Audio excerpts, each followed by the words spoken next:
జర్నలిస్టుల నిరసన దీక్షకు సంఘీభావం తెలిపిన ఎమ్మెల్యే సంజయ్ కుమార్. జర్నలిస్టుల ఇళ్ల మంజూరుకు అన్ని విధాలా చేస్తా ఎమ్మెల్యే సంజయ్ కుమార్. జగిత్యాల జిల్లా కేంద్రంలోని స్థానిక ఆర్డీఓ కార్యాలయం ఎదుట ఆదివారం చేపట్టిన జర్నలిస్టుల నిరవధిక సమ్మెకు హాజరై సంఘీభావం తెలిపిన ఎమ్మెల్యే సంజయ్ కుమార్ ఈ సందర్భంగా ఆయన మాట్లాడుతూ జర్నలిస్టుల ఇళ్ల మంజూరుకు అన్ని విధాలుగా కృషి చేస్తానని, గతంలో స్థలం కేటాయించడం జరిగిందని, ముఖ్యమంత్రి దృష్టికి సమస్యని స్వయంగా తీసుకువెళ్తానని ఎమ్మెల్యే సంజయ్ కుమార్ అన్నారు.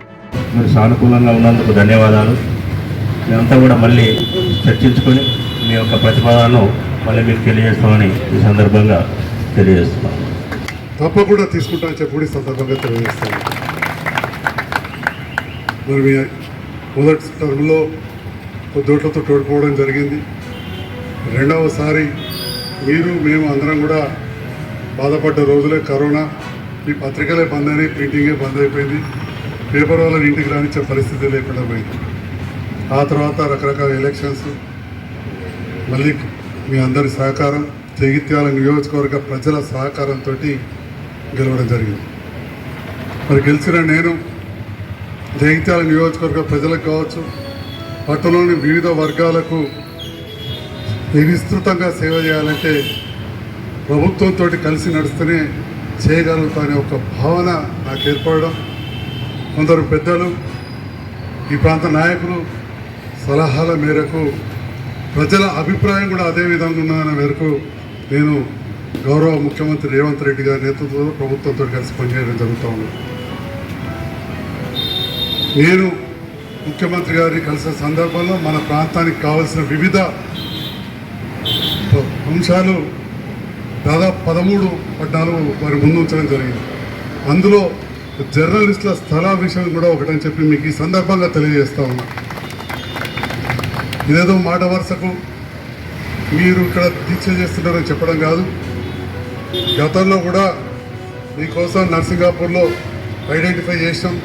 నేను అక్కడికి వచ్చిన నర్సింగాపూర్ చాలామంది మహిళలు వచ్చి వ్యతిరేకించిన విషయం కూడా మీ అందరికీ కూడా తెలుసు. తర్వాత కొంత బలోపేతమైన తర్వాత దరూర్ క్యాంపులో కూడా స్థలం ఉన్నది, చేద్దామనుకున్నాం. మళ్ళీ ఆ స్థలాన్ని ప్రభుత్వం వేరే దానికి వినియోగించుకుంటామంటే ఆ స్థలాన్ని అట్లే ఉంచాలని చెప్పి మొన్న లెటర్ రాసినా చెప్పి ఈ సందర్భంగా తెలియజేస్తా ఉన్నాం. అది మన కలెక్టర్ ఆఫీస్లో లెటర్ ఉన్నది.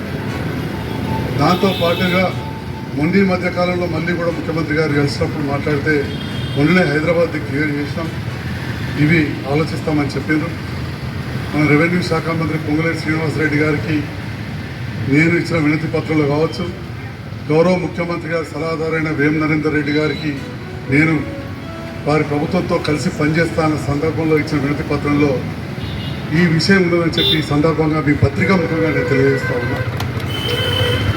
మరి నేను రేపు హైదరాబాద్ వెళ్తా ఉన్నా.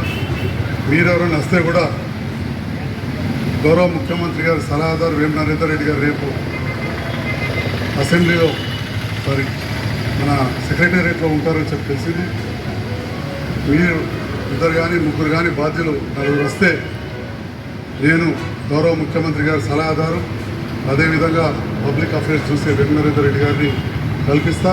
అవకాశం ఉంటే రెవెన్యూ మంత్రి గారిని కూడా కల్పించి మీకు ఇవ్వాలంటే మళ్ళీ రెవెన్యూ మంత్రి కలెక్టర్ గారి ద్వారానే ముఖ్యమంత్రి వారి ఆలోచన మేరకు వారికి వీరిద్దరు కూడా అత్యంత సన్నిహితులు, మిమ్మల్ని కల్పిస్తానని చెప్పి కూడా ఈ సందర్భంగా తెలియజేస్తూ, తప్పకుండా మీకు చేయాలని ఉన్నది. నేను ఏ పని చేసినా చాలాసార్లు కష్టమవుతుంది. నా వైద్య వృత్తి కూడా అంతే, చాలా స్లోగా కానీ మంచిగా జరిగింది. సేవా కార్యక్రమాలు అంతే.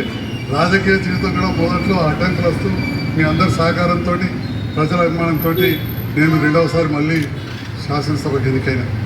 మరి మీ తరపున వస్తే నేను రేపు పొద్దున 11 గంటలకు సెక్రటేరియట్లో కల్పిస్తా.